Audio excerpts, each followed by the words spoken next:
Bom dia, tudo bem? A mensagem que Deus colocou para mim hoje, ela diz assim: quando se libertar dos seus sonhos, encontrará o propósito de Deus para a sua vida.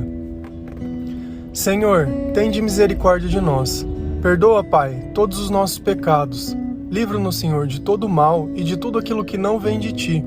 Tende misericórdia. Nós Te louvamos, nós Te bendizemos e nós Te agradecemos por tudo que tem feito. Perdoa, Senhor, perdoa, tende misericórdia. Se a gente notar a nossa vida, ela vai ser pautada e guiada pelos nossos sonhos. E nós vamos gastar todo o recurso, toda a energia e todo o sentimento tentando alcançar e buscar esse pensamento, essa intuição. Eu não sei como que a gente poderia chamar, mas é como se a gente olhasse para algo e dissesse: olha, a minha vida vai fazer sentido se isso acontecer ou se eu alcançar isso. Mas como os sonhos eles se constroem? Muitas vezes é observando outras pessoas. A gente vê uma pessoa, de repente, sei lá, passando com um carro bacana e fala: nossa, eu queria ter um carro desse. Ou eu olho, sei lá, um casal e eu queria ter aquilo. Ou eu olho uma casa, ou olho alguma coisa. Mas é sempre, quase sempre, através de um olhar. E a gente começa a pautar a nossa vida baseada nisso. De repente, economizando as coisas para que a gente possa ter uma casa, um carro, né? Começa a se privar de algumas outras coisas para economizar e começa a buscar e se aperfeiçoar, estudar e vai fazendo diversos planos. Só que nem sempre esses planos eles dão certo. Quantas pessoas que não fizeram uma faculdade esperando trabalhar na área e não tiveram uma oportunidade? Então, simplesmente eu estar capacitado ou eu ter um sonho não garante que ele se realize. Só que o pior disso para mim não é o sonho, mas o tempo que a gente gasta insistindo em algo que muitas vezes não é da vontade de Deus, por isso que não dá certo. Se a gente notar, Deus ele tem poder para fazer todas as coisas. E nós não conquistamos as coisas com Deus por merecimento. Então não é porque você não se estudou muito, você não se capacitou muito, porque Deus ele capacita quem ele escolhe. Se a gente acha que seria simplesmente uma questão de estudar mais, ou de tentar mais, ou de fazer algo, a gente está totalmente equivocado pela forma que Deus age. Porque se eu pudesse sozinho fazer aquilo, para que eu precisaria de Deus?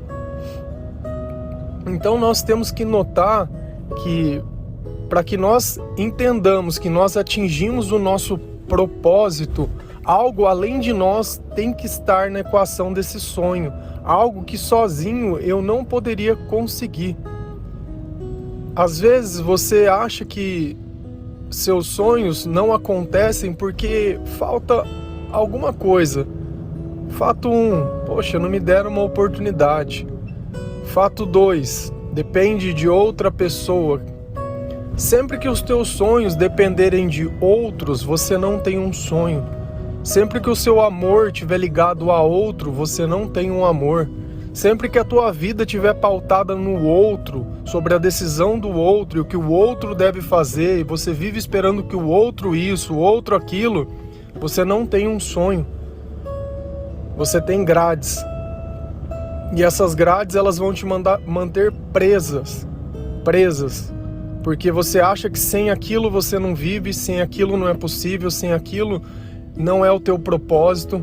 E quando a gente percebe que para seguir Jesus nós vamos ter que abrir mão de nós, dos nossos sonhos, dos nossos pensamentos, do que a gente acha que é certo, porque quando nós formamos esses sonhos e construímos, Jesus estava longe. Então eles não foram planos que foram criados a partir dos pensamentos e dos ensinamentos de Deus, mas planos que nós construímos através do nosso olhar sobre aquilo que a gente acreditava e achava. São planos totalmente diferentes dos nossos. Então os planos que a gente constrói aos pés da cruz, eles são diferentes. Por isso que Jesus diz que aquele que quer acompanhá-lo tem que negar a si mesmo, tomar a sua cruz e segui-lo. Porque quem quiser encontrar a sua vida irá perdê-la, mas quem perdê-la, essa vida, por causa de Jesus, irá encontrá-la. o que nós poderíamos dar em resgate, ou como que nós poderíamos comprar a salvação da nossa alma? Nós não poderíamos. Então essa vida, ela não serve simplesmente para satisfazer os nossos desejos, mas nós vivemos para satisfazer os desejos de Deus. Nós estamos colocando em jogo algo que chama eternidade, algo que chama salvação, algo que está muito maior do que nós. Quantas vezes a mesma coisa já não aconteceu na sua vida e você continua insistindo nessas mesmas coisas, achando que isso vai mudar algo? Quando você diz algo e ela está simplesmente cheia dos teus pensamentos e dos teus desejos, ela é imune ao mundo, tudo aquilo que você fala. Você vai falar como se a sua razão e o seu propósito fosse mudar alguma coisa. Não muda. É a mesma coisa quando algo tem que acontecer e você fica lá querendo que não aconteça. Curioso que a gente já comentou sobre isso, sobre Pedro não querer que Jesus fosse para a cruz. Eu estou em Atos, se eu não me engano, 22, e acontece a mesma coisa com Paulo. Paulo está dizendo, olha, eu estou indo para Jerusalém. E um homem vai lá e faz uma profecia, amarra a mão, amarra o pé e fala, olha, você vai sofrer esse tipo de coisa lá em Jerusalém. E o pessoal que estava com ele falou, não, você não vai para lá não, pelo amor de Deus, onde já se viu? E é sempre essa vontade de interferir na vontade de Deus, de querer zelar e de querer proteger os outros. Se tiver na predestinação de uma pessoa que aquilo aconteça, vai acontecer, e não existe nada que nem eu, nem você e nem ninguém possa fazer para mudar o que tiver que acontecer. Nós emprestamos uma vida de Deus, só que nós queremos dizer que Deus tenha que fazer o que nós queremos que Ele faça. Essa ideia de Jesus, de que seja feita a vontade de Deus e não a minha, só existe para Jesus, para nós não. Nunca, é sempre a minha vontade, é o meu jeito, é o meu sonho, são as minhas coisas. E cada vez você está mais vazio, porque cada vez que você faz isso, mais você se esvazia de Deus. O Espírito Santo não quer alguém insubordinado, alguém que simplesmente não consegue suportar ouvir a ideia do que ele quer, pelo simples medo dele não conseguir suportar uma morte ou qualquer coisa que seja por Deus. Cara, se for por Deus, você vai suportar qualquer coisa. Sonha dentro de Deus, dentro do teu propósito, porque o teu propósito é aquilo que te satisfaz. Quando as pessoas não têm um trabalho, não têm um emprego, não têm um relacionamento e não são satisfeitas naquilo que elas vivem, a satisfação vem através do nosso propósito. Não é o que eu faço, é o que eu sinto. Quando eu sinto que eu estou perto de Deus, fazendo aquilo que Deus espera que eu faça, eu estou bem, eu estou bem. Lá em Provérbios 19, 21, tem uma passagem que ela é um tanto quanto reveladora. Ela diz assim: muitos são os planos no coração do homem, mas o que prevalece é o propósito do Senhor. Prevalecer está acima de todas as coisas. Aquilo que Deus determinou como propósito para a tua vida vai prevalecer. Por mais que você não queira ir, assim como Jonas o fez, ele não queria seguir o propósito, ele não queria ir para Nínive pregar a mensagem de Deus como Deus queria. Ele pegou um barco e foi na direção oposta, só desgraça na vida dele. E talvez seja esse o reflexo da sua vida. Toda vez que algo começa a ficar bem, você acha que você está forte para voltar e fazer exatamente a mesma coisa, negar exatamente a mesma mensagem. Tem coisas que não é a forma de tentar que está errada, é o todo. Você pode tentar de todas as formas. Não adianta você achar que pelo fato de você estar cheio de Deus, você vai poder pôr Deus dentro da outra pessoa. Não existe relacionamento de Deus sozinho. Se você notar, Jesus está no meio onde 2 ou mais estiverem reunidos no meu nome. Se tiver só você em nome de Jesus e a outra pessoa não, vocês não estão reunidos em nome de Jesus. Então não adianta a gente ficar criando fantasias e ficar achando que esse sentimento de super-herói, eu sou o bastião da salvação, eu vou mudar a vida daquela pessoa.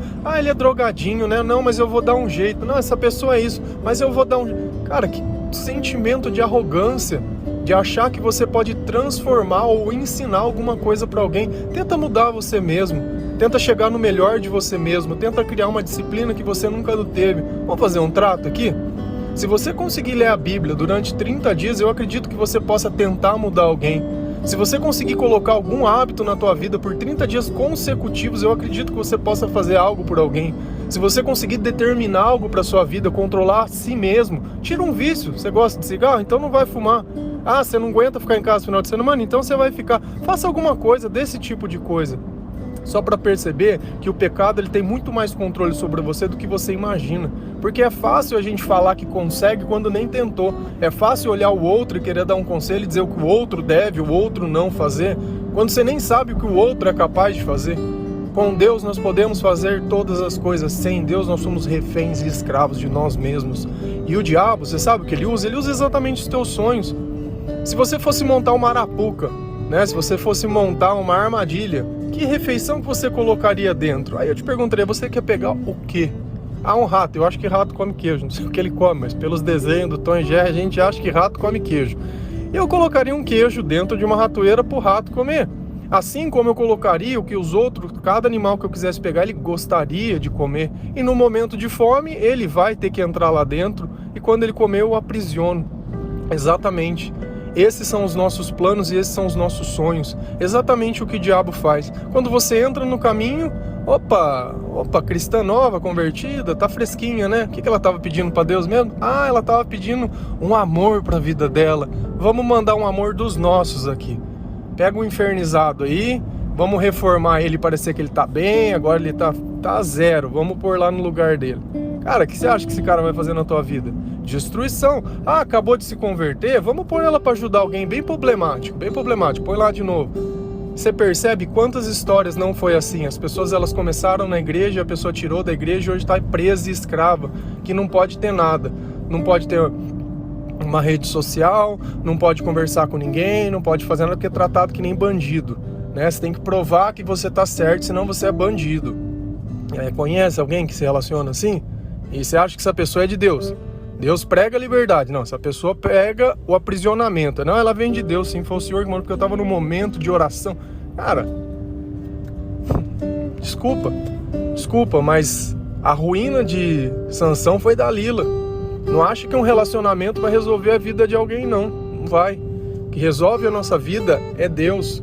O que traz nós para o nosso propósito é Deus. Quando a gente escuta o que Jesus fala e faz o que Ele ensina. De resto, é você sonhando com você mesmo. Quantas noites mais você vai querer ficar dormindo ou tentando dormir de olho aberto, olhando o teto do quarto? Quantas noites mais você quer ficar lá pensando que a tua vida não tem valor e nem sentido? Quantas noites mais você vai querer ficar chorando pelos cantos, achando que se tivesse aquilo que você acha que você deveria ter? Tem algo que é curioso quando a gente costuma culpar alguém. Quando o culpado ele é exterminado por alguma razão, o que sobra da vida dessa pessoa? Ela vai ter que se confrontar que o motivo não era quem ela colocava a culpa, mas ela era a mesma. Muitas pessoas não alcançam os seus sonhos não porque elas não mereçam, mas porque elas fazem do jeito errado. Elas acham que se desmerecendo, ou se fazendo de vítima, ou de coitada. Ai, porque eu? Ai, porque não sei o quê? Ai, porque... Cara, que miséria, né? Que miséria. Davi, ele se tornou rei, ainda sendo um pastor, ainda não estando na onde, ainda que ninguém daquele lugar acreditasse que ele seria, ele se tornou. Porque quando Deus quer, Ele vai fazer acontecer do jeito que tiver. Essa história de lutar, de fazer, de modificar, de pisar nos outros, de falar mal, de mentir, de manipular, de iriri, para Deus isso daí, nada mais humano. Nada mais humano. Então começa a prestar atenção. Faça o certo do jeito certo. Ainda que você fique com o prejuízo, mas que a paz de Deus reine dentro do teu coração. Deixa Deus desembolar esse caminho para você. Deixa Deus conduzir, deixa Deus guiar. Ainda que você não veja, confie, porque a própria fé é a gente acreditar naquilo que a gente não pode ver. É deixar Deus fazer aquilo que a gente não poderia fazer. É deixar Deus transformar, é deixar Deus lapidar, é deixar Deus inspirar. Quando estamos inspirados por Deus, nós somos o melhor daquilo que nós podemos ser. Amém? Que Deus abençoe cada um de vocês. Fiquem com Deus.